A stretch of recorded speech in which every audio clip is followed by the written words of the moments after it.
and substances. It was at that moment I knew my life needed to change. Hello everyone, I'm Joey Carbstrong. I'd like to thank you all for coming.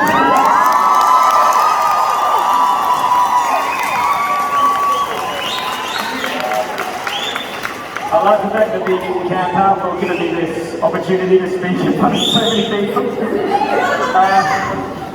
I'm going to take you on the journey, just got a disclaimer here, because I'm going to take you on a journey of my life. But my life, just warning to you, my life has explicit depictions of violence, drug abuse and serious mental health issues. So there are also many things I can't talk about, so I try to keep things general for a reason. I don't want to incriminate anyone from my past, and I won't be mentioning names of people or names of gangs. Number one, it's incredibly dangerous to do so, as you can imagine, and number two, just out of respect for people's privacy in my past. I'm not trying to glorify that world, there's nothing to glorify about it. I have a lot of trauma because of my past, but this is just my story, and I've chosen to be vulnerable in front of 7,000 people today.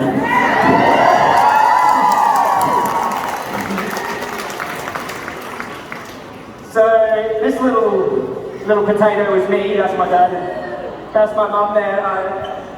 We didn't have much money back then, we lived in a caravan, and mum had me sleeping on top of the dresser there. My brother had the cot, and mum told me a story about this dresser in the caravan. I fell off of it. I was about a few weeks old. I shouldn't have been wriggling around, but I did, and I was a wriggly little baby. And fell off, hit my head, and my dad had to jump through the fire screen to rush me to the hospital in a pram because they couldn't afford a car. So just giving you an idea of my humble beginnings, and look at that little dumpling head, that's me, that's baby Joey. And there's me as a sailor in the middle with my blue ball.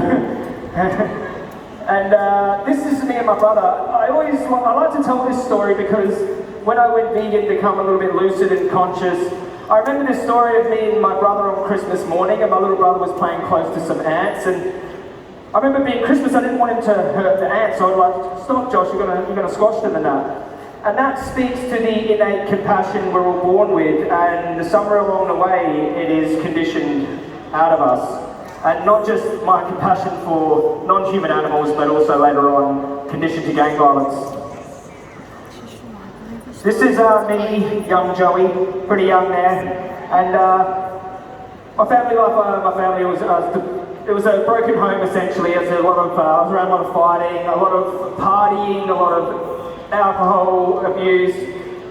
I love my mum. My mum was amazing in many ways. She always put food on the table, but she had her own issues, and I was around things I shouldn't have been. I was essentially in a war zone, having night terrors, nightmares a lot from as long as I could remember. Just giving you a little bit of insight from where I come from.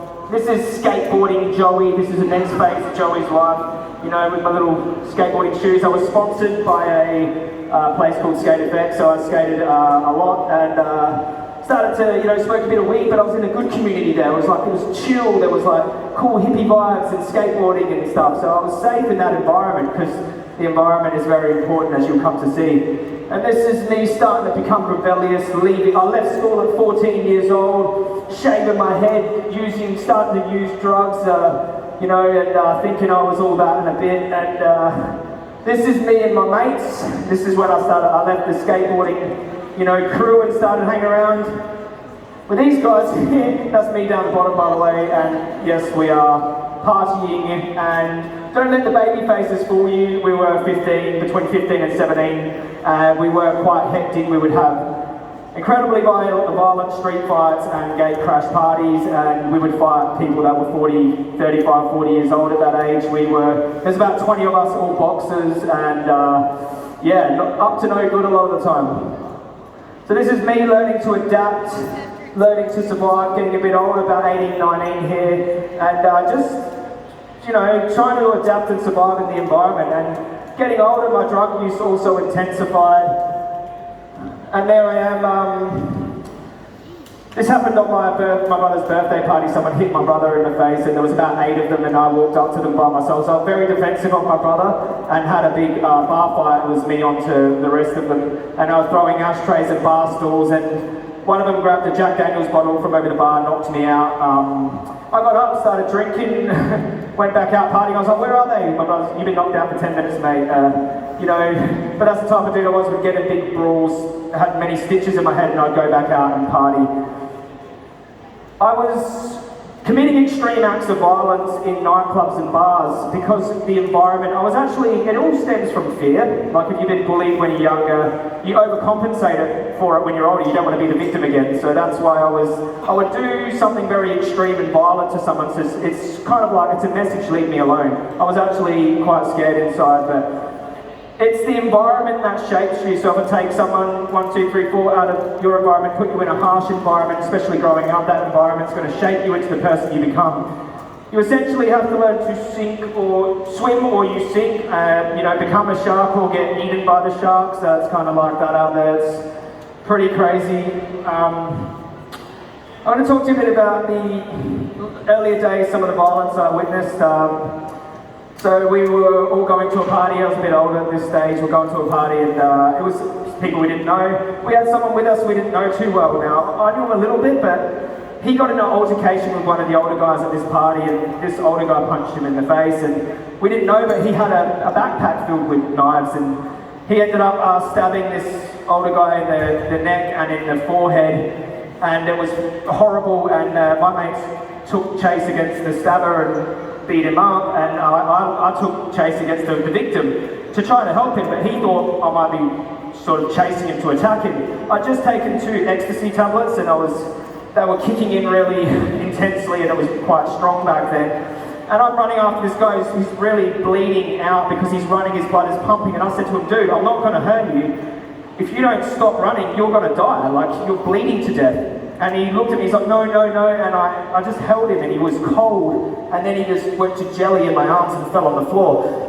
Now I'm tripping out at this stage, like, oh my God, so I'm trying to stay calm, take my t-shirt off, stuff it down the hole in his neck, and I got my mate's partner to hold he had a flap of skin, he got stabbed in the head essentially, he's holding, and I'm just talking to him, do you have any kids, mate, just everything's going to be okay. The ambulance goes to the wrong supermarket, so, you know, if I wasn't there, no one else was helping. If I wasn't there, he would have died. I mean, I come back to the party, blood all over me.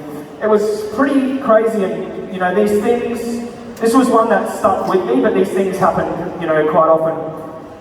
Now, I want to talk to you a little bit about, like, what happens on the streets. You can have a fight with someone and, yeah, there might not be retaliation, but more often than not, there's going to be retaliation. You're going to create enemies for life that you have to constantly watch your back about, and that's where the mental health issues sort of stem from. But I got in an altercation with someone at a really rough bar, and he did something, disrespected someone that was really close to me, and I hit him with a bottle, and that wasn't unusual behaviour, by the way. It was just another Friday, Thursday night or whatever. But we wrestling on the floor, and the guards came to help me. The guards knew me, and they came to help me and chase this guy off, and we're hitting him, and, you know, just normal sort of things. He ended up coming back that next week. This guy was someone, and he was someone dangerous. He came back that next week looking for us, and he came back and he stabbed the guards, nearly killed them, and he was looking for me. One of the guards had 3 heart operations just to save his life. So just trying to give you paint a little picture of what happens on the streets, retaliation, violence. You mess with someone, they can come back and murder you. You know, you just never know. Started growing up a bit more. This is another gang that I was involved with. These weren't the highest level of gang, but we were quite solid, and we weren't just your normal street gang anymore. We had club rooms and things like this. Got them tattooed on my stomach. Still got a lot of respect for these guys, but this gang doesn't exist anymore. At that time as well, I was starting to living with a high-level respected gang member on the far left, is that side. And he was part of a very high-level gang, and they were the big boys. They were the main men. They were the ones you don't mess with. I got a lot of respect for him. I learned a lot of him, and he was a really nice guy. You just don't want to get on this wrong side. They're the wrong people to get on the wrong side of. But this is essentially I was living with for 2 years, so I've seen a lot and absorbed a lot. I also didn't see nothing, if you know what I mean. Drug use increased again. You know, using, snorting drugs, binge drinking alcohol, smoking methamphetamine, getting really into it at this stage. The violence around me increased, getting a lot more serious.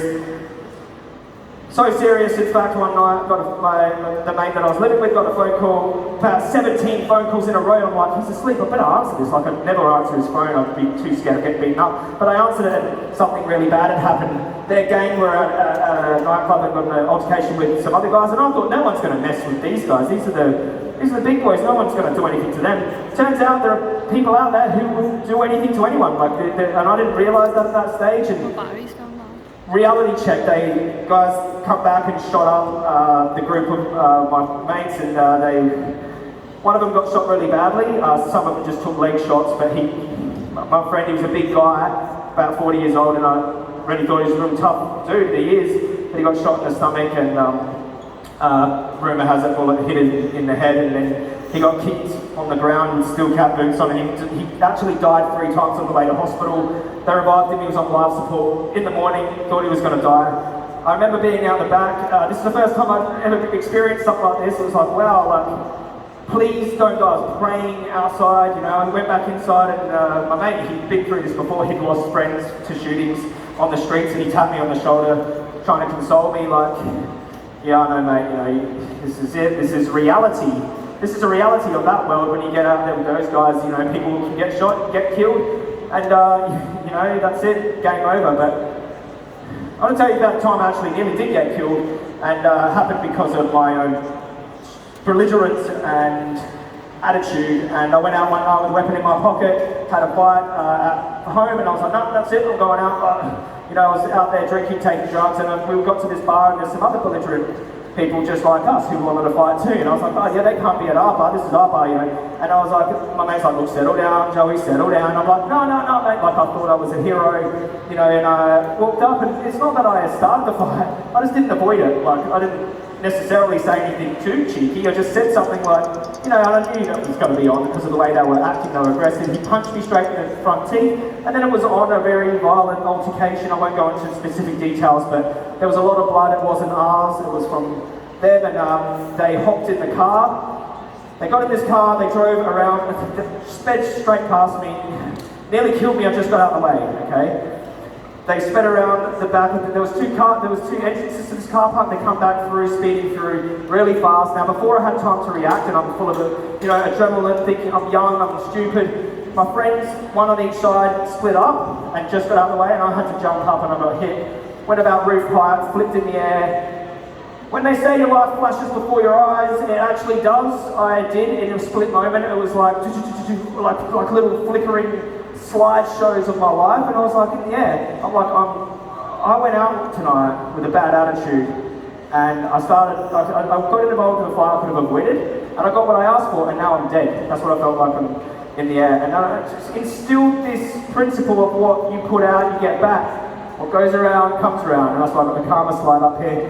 Hit the deck, I got up, and I was checking my body to see if anything was poking out of me. You know, organs, things like that. All I remember was red blood just pouring down my face, and my friend thought I was dead.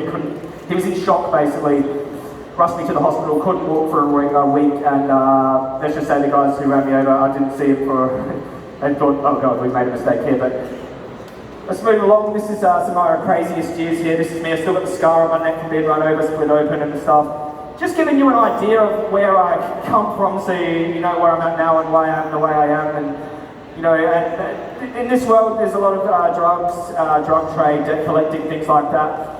The language that speaks in this world is fear and violence. That's just the way it is. People don't go off love and compassion like in the vegan world. It's fear and violence, and respect does go a long way, but you know, people will still rob you even if you show them respect.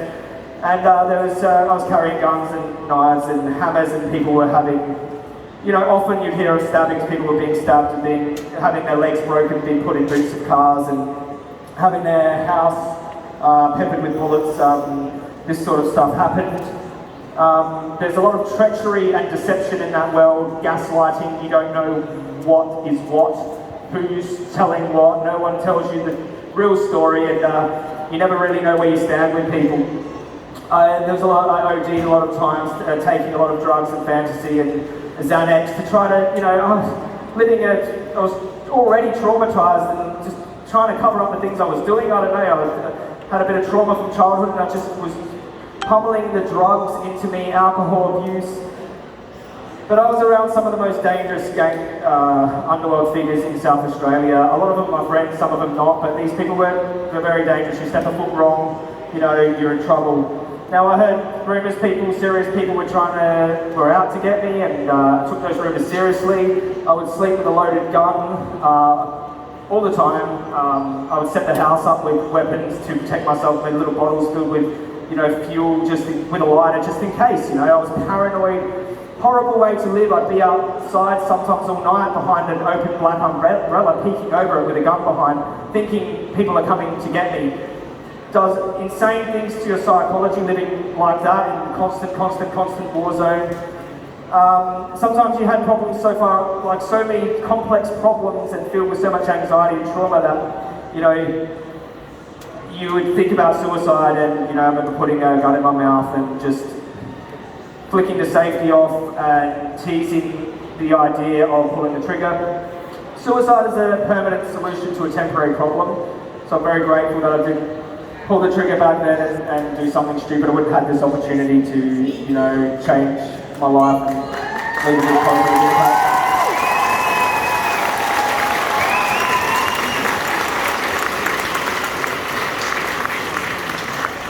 So at this stage, I'm really bad, you know. I just look like I'm sitting there with my mouth open. I'm actually really messed up here in my mind. Something can happen when you're taking drugs in that world. You can become, you know, you don't really know reality from, you know, your mind, and your mind can play tricks on you. You can have episodes. I had an episode, and I had some episodes off it, but I ended up detained in a mental health ward, and they drugged me up and kept me there. I couldn't leave. This is my grandfather here. This is where my grandfather comes into the story. He was dying of cancer at the time, and he came to visit me in the mental health ward, and he burst out in tears and started bawling his eyes out that his little grandson was in that position. And I feel deep shame for putting him through that. He was already dying, he was already terminally ill, and you know, I'll never forgive myself for that. So, also in mental health, just to give you an idea of the mental health facility, like I did get aggressive in there. A nurse, I felt disrespected me, I got aggressive. Sirens go off, 4 guards come in, hold you down, tranquilise you with a needle full of some type of tranquilizer, and fall asleep, wake up 18 hours later, like what just happened. They released me on antipsychotic medication, risperidone for schizophrenia, antidepressants, things like this. And I got straight back on the drugs, didn't I? I didn't learn my lesson, did I? No, not yet, still coming. Now, one night I was caught driving a car, drinking. I actually got breathalyzed. They used my older brother's name. They processed me under my older brother's name. Thank you, but sorry, my older brother. It turns out there was a gun on the back seat, so when the car got impounded, he got a call in the morning saying, "You've been driving a car, there's a gun on the back seat." He's like, "Oh," so he called me, "What the hell's going on?" So I was like, okay, so I called the police station and said, "Look, I was driving the car, wasn't my gun though." And then cops started to look for me then, and I was like, "Well, I'm not dealing with the cops, I'm on this drug bender, I'm leaving." So that's me, I was on the run then. On the run, you know, police were coming to my house, raiding, causing my mum a lot of hardship. My grandfather was dying, and he actually passed away while I was on the run. So I wasn't really there to be supportive to my mother. And the police knew he passed away. They seen the funeral card there, so they're like, "We're going to wait for Joey when he gets back for his grandfather's funeral," because my suit was laid out. I got there at my mum's one morning for the funeral, and the police had just left, and I freaked out, and I grabbed my stuff and I left again. So, missed my grandfather's funeral. I was at a building site, thinking helicopters were overhead and stuff. It was, you know, loved my grandfather, and I wasn't there for his funeral because of this. This is the actual article. This is where I got a hotel room. I had a bunch of weapons on me. I had loaded gun, bullets, ammunition, flick knives, knuckle dusters, stolen property. I was essentially, I needed all those weapons to defend myself. There was dangerous people around. It's that type of environment. The reason people carry guns is because other people have guns. If no one else had one, you probably wouldn't need one. And I was at this hotel room. We're out the front of the hotel room. Someone locked their keys in the car, the person I was with. We were going to go get some more drugs. I had the gun down my trousers. She was trying to get into the car. The cops got called thinking we were breaking into the car, and they come to see what was going on. They're like, "What are you doing?" She said, "It's my car. It's my car." Well, you know, turns out the police searched me, got away with it a little bit for a little while, and then they checked the car, found out it wasn't stolen. Police like, you can go, but I just want to check you one more time, sir. He checked me one more time, and there he goes, pulls out the gun, and that was it. They take it very seriously if you get caught with a gun in Australia. It was no joke, and I ended up in G-Division in Yala, which is the punishment unit. They put me in the punishment unit because it's solitary confinement, and they put me in there under suicide watch. It's militant, it's insane in there. You can hear prisoners, very dangerous prisoners they put in here, and you basically kept away from everyone. And they'll do 2 cell checks a day. You can't even have a fingerprint on the stainless steel in there. Stainless steel in there, you have to have everything clean. If you scratch your nose while the guards are in there, they will beat you up. They don't mess around in there. They will take anything as a threat. So you have to really, this was like the hardest part of the prison. I was mourning the death of my grandfather, coming down off of all these drugs and dealing with everything that I'd done. It was rock bottom. This was rock bottom for me. I hit a couple of rock bottoms, but this was definitely one of the worst. You literally don't even know what time it is in there. You have to judge by the sun. It's just long and grueling. 5 days later though, I was released on house arrest. Here I am on house arrest. What is house arrest? They basically put a little tag on you to make sure you don't leave your house while I was on bail. On bail, awaiting to be sentenced for the gun. Hadn't learned my lesson yet, no, not yet, it's coming. There I am here, back into the gangs, back into the drugs, back into the violence. That's all I knew, that's all my friends knew, that's what else, what other, how could I break my consciousness out of that right now? I just couldn't. I also, this is me, but let's go back. I also joined after this I joined one of the most dangerous, feared gangs in Australia. The violence didn't lead me though on home day. Like I could tell you a story, I got an altercation with some of the people who used to be my friends. They come to my house when my family was there. I went out the front with a tomahawk and a knife. These were dangerous people, and I smashed the window and had to stab him through the window of the car. They were there and my family was there, you know, and this was happening while I was on house arrest. Stabbed him in the leg, just a deterrent kind of thing, like get away from up here. And I was also, you know, got in the middle of some problems while on house arrest and got held hostage at gunpoint on my birthday. Happy birthday, very scary. But that's just what that world is. They don't call the police in that world. They deal with it in different ways. If you want to be part of that world, which I definitely advise against, that's how things get dealt with. This is me, super fat, look at the size of my belly. There's no issue with being overweight or larger. There's no, it's fine as long as you're happy with it yourself, it doesn't matter, but I was definitely not. I was really big, 40 kilograms heavier than I am now, and I was depressed on medications, and I just felt horrible. I was looking for a diet to lose weight. This is how I was just like, I've had enough, I don't want to feel like this anymore. And I come across a fruit and vegetable juicer named Dan McDonald, the Life Regenerator, on YouTube. Like, you wouldn't think a gang member would be sitting there watching Dan the Man, but I was. He was wearing wigs, juicing fruits and vegetables. He was talking about the power of fruits and vegetables, and I was like, who's this dude, man? And I thought I'd try it. Did some fruits and vegetable juices, green juice. I drank it, and I was like, oh my god, this is like, I was like off my head. I was like, this is like natural meth. I was calling my mates, I've got to get some of this natural meth. This is amazing. Like, this is our first piece of fruit I'd had for like 20 years. And yeah, and then basically this is where I was conscious enough. It's almost like I was eating this healthy diet, and I was conscious enough, and I was listening to him talk, and he was just like, he'd ramble about all this spirituality stuff, but then he said a few things that stuck with me.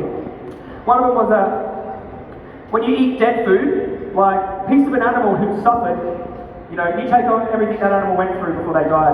They're suffering, the adrenaline they felt before they were killed. And I was like, oh God, karma. I remember that when I got hit by the car, I caused that. Like, nothing good can come out of me consuming this animal who suffered. It was a seed, right? This is how far a seed can go.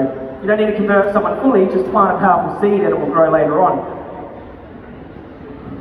I was calling people out when I was still a meat eater in 2013. Here I am saying, I wouldn't be eating a genetically modified pig's carcass. Be honest with yourselves here, until you're vegan. or vegetarian, you didn't know about vegetarianism. You're not an animal rights activist, you're just a hypocrite. I was a hypocrite, calling people out. So I was already an activist before I was an activist, pretty crazy. And the weeks before prison, you know, I was training, getting ready for prison. Lost a little bit of weight, still a bit, you know, not quite there yet. I was partying a lot, using drugs a lot, causing my family crazy stress. And all the way up to getting sentenced. No one was actually in the courtroom on my sentencing day to support me except for one mate. If you're watching, mate, thank you very much. I literally pushed everyone away because of my attitude, because of the way I was. And judge sentenced me. I got, after 18 months of house arrest, I was sentenced to 13 months prison for the firearm. I was waiting for him to let me out, like on a suspended sentence, but I got a 6-month non-parole period, meaning I had to go inside for 6 months minimum. And that's it, I got processed then. Getting processed pretty crazy. What they do first is you go straight from the courtroom, straight out, and they strip you down. They make you squat over a mirror, they look inside your bum, and you basically lose all freedom and you basically lose everything. You know, you have to show them everything. And I had nothing inside my bum except the obvious, but some people do carry things inside of there. But essentially, you don't belong to yourself anymore. You belong to the prison system. It's a pretty crazy experience. First prison I went to, a lot of my gang members were there. I was part of it, obviously a full member of a dangerous gang, so that was pretty safe. And then the guards, they moved me on to another prison. Oh my God, what's going to happen? The thing is, being in gangs is okay in prison because you got backup, but also you got to worry about the other gangs, you know. But if you're just a normal prisoner, you don't have to worry about that. So in some ways, it's a lot more dangerous. But what happened to me in prison is I got sober. I refused to take drugs. It was frowned upon in my gang, and I wanted to have my head screwed on for the prison system and not do something stupid, get myself stabbed. So I stayed sober and I trained twice a day, and this is when I become lucid, conscious for the first time in 12 years. I'd always had some type of substance in me, and I started to, you know, think about what I was eating a bit more, and I was eating a little bit more fruits and vegetables. I still wasn't vegan, still eating chicken breast. I thought I needed protein, how wrong I was. But I started to see like my life is just a collection of all the mistakes I'd made in my past, and it's led me to this point. So where do I want, what actions do I want to take to lead me to this next point? I'd never looked at my life. Like, a lot of people make that analysis all the time. I never had. I was living in the moment. What can I do right now? Like, you know, running for motion. So there's people in there doing life. 5 years, 10 years, 15 years of life. I've got friends in there doing 30 years. Over one stupid decision they made. They're in there for life. And I just like, do I want to be in here for life? Like, there's a lot of good people in prison that just got dealt a bad hand of cards. There's also a lot of people that, you know, they're in prison for a reason, you know what I mean? And it's just not a good place to be in. Yeah, I started to make that realization. I was training twice a day. There's incredible stresses in prison. I was trying to keep myself focused and not get involved in any of the drama. I got one fight, I think, and that was it. The days before my release, I was really worried though that someone was going to deliberately start on me, and you know, because if you get in some altercation, the guards know about it. Your prison time's extended, so I was fully anxious. Oh my God, am I going to get out of here? Am I going to get out of here? And so, like, I remember being just my last day. Another gang member from another gang's like, Joey, it's time to go. I'm like, oh God, quick, grab my stuff, and I'm just walking. The gates are opening. I'm like, they're not going to grab me, are they? I was so anxious. 6 months, not a long time, but trust me, 1 week in there's too long. You know, every day you're worried. You're like, oh, what's going to happen? You know, it's just like some people are doing 10 years, horrible. I couldn't imagine it. But even 6 months was long enough. Seeing my mum and sister, they picked me up as the happiest day of my life. Here I am. This is my first day out. Grew a little jail beard. That's my younger brother. Got a little bit of a tan from training in the sun. I was home for another birthday, Christmas, and because they put me back on home D for 2 months for my parole, then they released me on normal parole. And so I spent three birthdays, Christmases and New Year's on home D or in prison. And this is my court pants while I was going to court. That's how much weight I lost, so I was pretty happy about that. That's nearly another me. And I'll tell you how I went vegan. The story of my mum here. Like, my mum had a big part in it. She didn't even try to, she just did. I was eating a bit of fruits and vegetables, doing the juices, but I was still eating chicken breast. I thought I needed for protein and that. And I was talking to my mum, because I'm sober now, you know, I'm like this moral king of the universe now, mum. Like, what are you doing smoking? I was telling her, like, you shouldn't smoke, it's bad. She just looked at me like, you just put me through 12 years of hell. Who the hell are you to talk to me about smoking? You just got out of prison, dude. Well, it's been 1 month, you already given me a, like, anyway. She's really nice. She didn't say it like that. She's really nice, my mum. But anyway, when she said, she goes, there's a lot of biases people have, they don't change. And when she said that, I reflected. And I said, what's it about me that I haven't changed? And I was like, I've always known. I've been calling people hypocrites since before I was in prison for eating animals. I'm a hypocrite. I always known it's hypocritical to say save the whales, care for the dolphins. I love the dog, but I had a dead piece of an animal on my plate. So I was like, you know what, Mum, you're right. There are lots of things people don't change, and they should change them if they're wrong. And I'm going vegan tomorrow. Turns out, if you don't believe in destiny, I kind of do by my life. I believe a little bit in destiny. It was World Vegan Day, didn't know it till the year after, so how's that for craziness?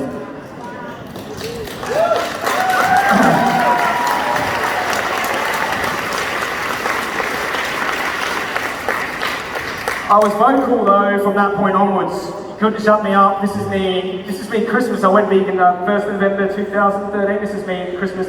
Oh well, I'm happy and grateful. It could be worse. I could be a turkey freezing in a dark cage in my own feces, waiting to be knocked off and fed to one of you expletives. So straight off the bat, I'm still in the gangs here. I'm still, you know, it's all media just follow me, and I'm calling them out. So it was just in me to be an activist. So my Home D officer actually said to me when I was released off of Home D for the last time, did 20 months on Home D, 5 or 6 months in prison, and then I had to serve the rest of my parole. He said to me, you're not coming back, I know you're not coming back, I've been doing this for decades, and I can see it in your eyes the way you're speaking, you're not coming back. So he was right. This is me after leaving the gangs. Now, leaving gangs at that level, it's not easy. It's not like, hey mate, it's not as easy as you think. It can be complicated, it can be a bit dangerous. You know, and I was a bit anxious about it, but you know, I went and I said, look, it's time for me to leave. Another friend had left, and I was like, look, obviously it's not, you know, they kind of knew that my posts on Facebook had changed.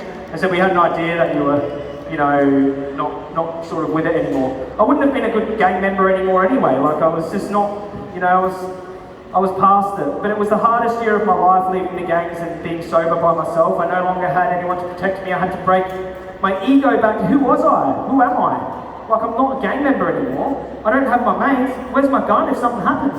Like I was riddled with trauma.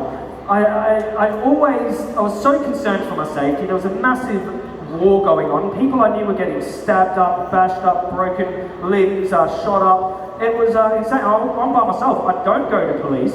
That's not something I would do. I was having incredibly bad violent nightmares. I was filled with anxiety. It was the hardest thing, and I didn't get to use alcohol or drugs as a crutch, which I desperately needed. But it was hard, but I'm glad I went through that hard year, because staying sober was the best decision I ever made. If I'd touched one beer, it would have been all over, back to normal. Thank you.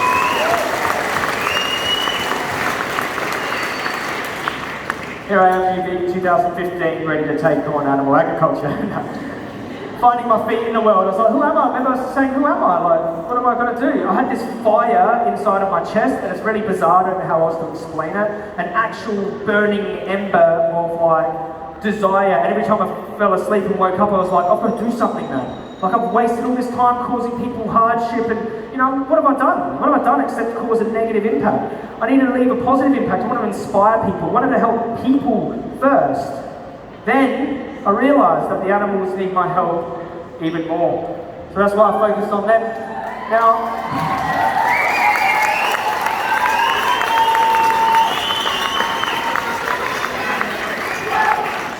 if any of you have that fire inside your chest, never deny yourself the chance to spread it, because that's your purpose and it's calling out to you.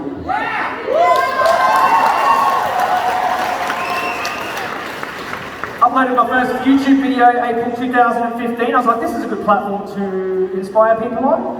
And first YouTube video isn't always going to be good, but you've got to do it. You've got to do it. Just do that first one, get it out of the way.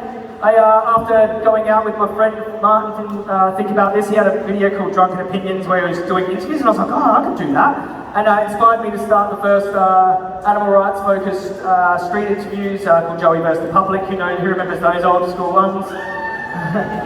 Not many of that, 3 people, that's how many followers I had done there. Yeah, I'm still here. Also started to film my outreach. It wasn't being done on social media, filming outreach. I was having debates. This is October 2015. Get my phone out and I'm like, why would I just have this debate with this person when the whole world can listen to it? Well, what is that, 4,000 people. But method to my madness, why would I have a one-on-one when I could share it with thousands of people, which is what I do now. You know, so all these people who would otherwise not have heard it, have now heard it. And that's why I was magnifying my outreach efforts. Before then, it was just, you know, I started doing with the screens and the slaughterhouse footage and things like this, and it all just sort of stemmed from just spontaneity, basically. Doing it all with my little iPhone 5. This is my dad. I want to talk about my dad because it's an integral part of my activism, and I'll explain why. My father got really sick. He was dying for the last 5 years of his life. He was dying. We spent a lot of time together in house arrest when I was drinking, and we socialised like that. But when I got sober, I didn't really, you know, my dad was sick and he was listening to the doctors had Crohn's disease. They were feeding him dairy through a tube. And I'm like, Dad, they're killing you with meat and dairy. And he's like, Joey, what do you know? You're not a doctor. I've got 20 doctors telling me. I'm like, oh, what about doctor? I'm trying to tell him about Dr. McDougall, Dr. Neil Barnard, Dr. Mark Platt. I'm like, dude, they are killing you, Dad. And they wouldn't listen to me. I was having fights with my brother. It was horrible. I had to like distance myself. You know, cutting body parts out of him. You know, it was horrible. And so I distanced myself from my father, and I regret it a lot because I got a phone call from my brother one day. And he was crying. He was like, you know, you've got to get down there. Your dad's not well. And we went to the hospital, and you know, he got bad news from the doctor, and he said you don't have much time. And I didn't realise he meant not much time, as in like very soon. So I went home and I was like, Dad, we're going to spend the whole weekend together. You know, it's going to be great. Like, I love you, Dad. It's all good. Went home, got a phone call 3 a.m. Mum, your dad's about to die. Go down to the hospital. So I'm sober animal rights activist. Been spending a lot of time on YouTube. I was very dedicated to spreading the message, and I was like, I haven't. You know, I went down to the hospital and he was like laying hunched over. His lungs had collapsed. It was a complication from, you know, Crohn's disease and many things in the immune system. And yeah, and I was holding his hand and he looked me in the eyes. He knew we came. He was smiling. He knew we were there. He couldn't speak. My mother and family was all around him. And he faded away there, and I watched his eyes fade away, and I watched him die in front of me. And it gave me this, amongst other things, the reality of mortality, and that we're all going to die one day, and what are you going to do while you're here, you know? After Dad died, we found a clip of him, and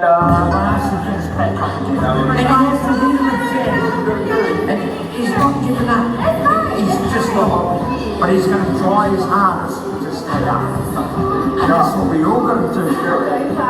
Every one of us has to fight, give up. Not to fight, but don't give up.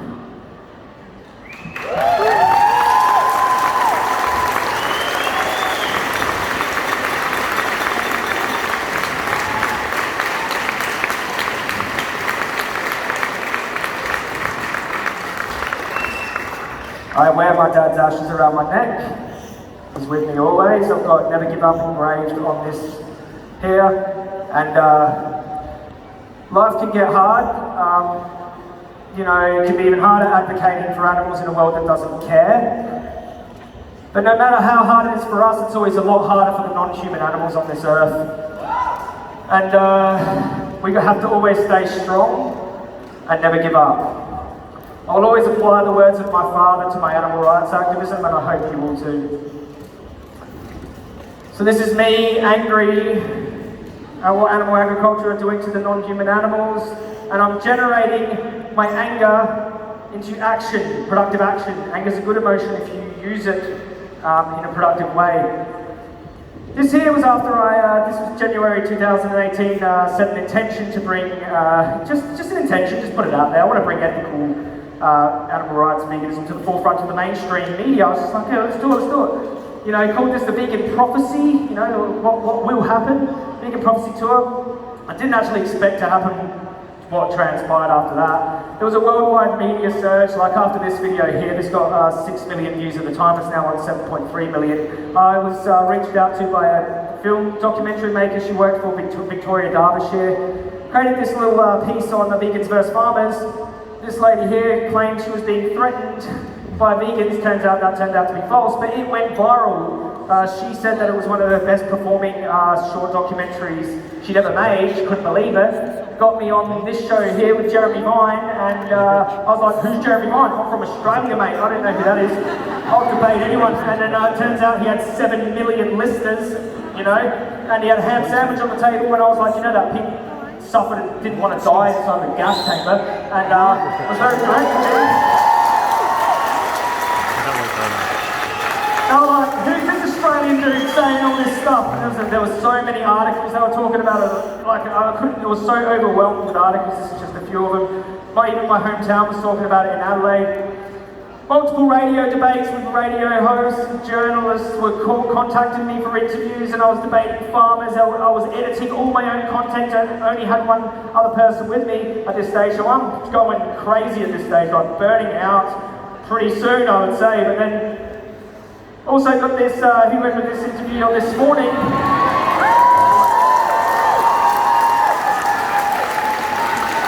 There's old Phil pointing at Tibetan canines, thinks he's all hilarious. Got on this because there's a couple of farmers who said they got threatened by vegans. All these where's the evidence of these threats? I just don't know. You know, and that actually got more media. You know, it was kicking off, and then every time I speak on the radio or TV, it just seems to get media. Maybe it's the way that I speak about animal rights, very direct. Denied access to the UK.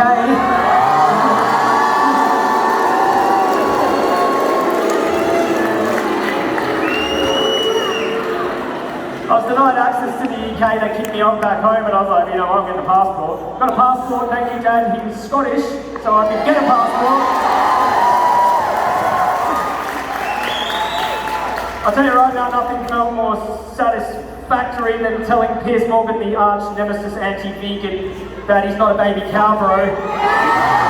Who's wrong with the cow being milked for milk? It's unnecessary. Why are you eating breast milk? Cow is not breast milk from a cow? You're not a baby cow, bro. It is not unnecessary. You're not a baby cow. You're a human being. No, it's not I'm certainly unnecessary. not a baby cow, bro. It's not unnecessary nowadays.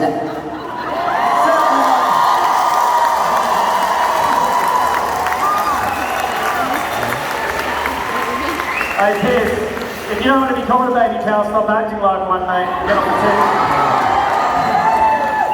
Honestly, more media followed, and Piers thought I exposed his criminal past. Like, I've been exposing my own criminal past for the last 5-6 years, dude. It was nothing like special, very pro, but like, this is some more media that happened. This is later on. Look, a lot has happened. I'm going to talk about some the other media that's happened. This was in this interview with the Today Show.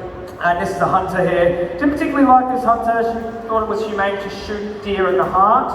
And there was a bit more media because of those, a bit more controversy.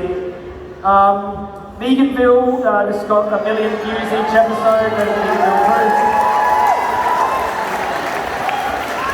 Was on BBC One, biggest channel in the UK, I think it is, and then it's been on BBC Three. And there was farmers didn't like it very much. They thought it was too biased towards vegans. But hey, maybe that's for a change, you know what I mean? And this is my reunion with Jeremy Vine, still mates now, old mate Jezza. And you know, it's crazy that like me coming from where I come from, ex-gang member, rock bottom, you know, using drugs in the world I come from, end up on UK TV debating all these people I didn't even know who they were. Just didn't think I would come this far. Like, my impact has reached tens of millions just through the media alone, and then I've got garnered over 100 million views on social media, always with an animal rights message, always. Whenever I get on TV or radio, it's always animal rights.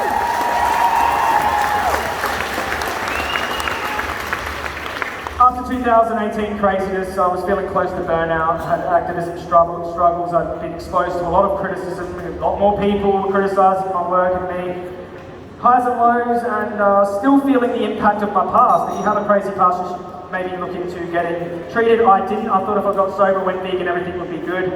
Turns out it wasn't. I was diagnosed with something called complex PTSD. So when you have one instance of trauma, it's easy for therapists to target it, but when you have multiple instances of trauma, much more difficult. So I was in a year worth of therapy to treat it. I feel like I'm about 70% better. Thank you to my therapist for that.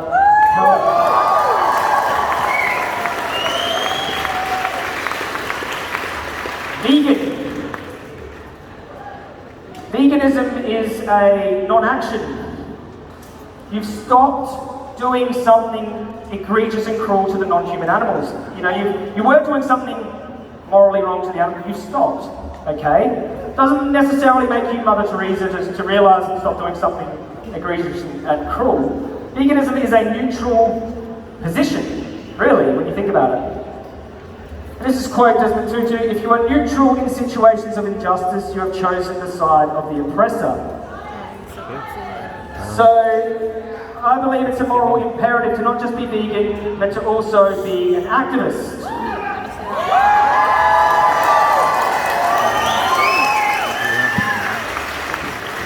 Whenever I say that, they're like, "John, you expect me to go up and debate Piers Morgan, stop slaughterhouse trucks with my bare hands?" No. Utilise the skills you possess in the movement and be creative about them. I don't think you have to do what anyone else does. Speak to your strengths and your skills and don't overwhelm yourself, but step outside your comfort zone, you will surprise yourself. Don't make this mistake and wait till you're perfect to start. If I waited till I was perfect, I never would have started. The perfect activist doesn't exist, unless your name's Earthling Ed, of course.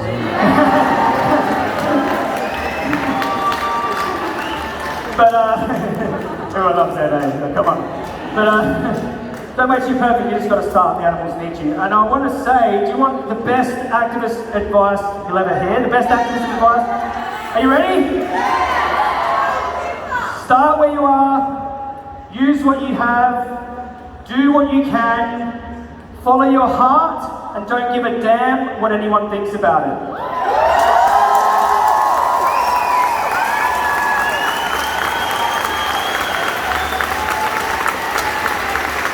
Don't worry too much about criticism, everyone's got an opinion. There's only one way to avoid criticism. Do nothing, say nothing, and be nothing, okay? So you're always going to get it. This is my first rescue, Smalley. This is a dead animal in a broiler farm. This is, very hard to, I was so protective over Smalley. Animals would save themselves if they could, but they can't. They are helpless beings, and they need you.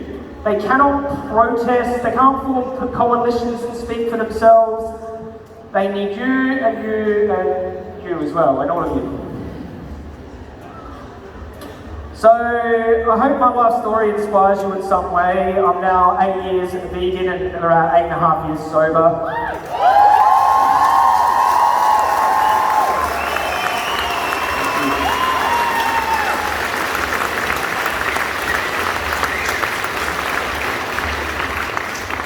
I never would have dreamed that all those years ago, sitting in solitary confinement, just at rock bottom, that my life would have turned out the way it has. I was given... Thank you. I was given a second chance, basically. A lot of my friends, they didn't get, I would never take it for granted. So, remember your life no matter your life up until this point, no matter your struggles, anyone can rise from the ashes and make a difference. And I'll leave you with this quote that I made back in 2016. There's a fire inside your heart, let it light up the world. Thank you.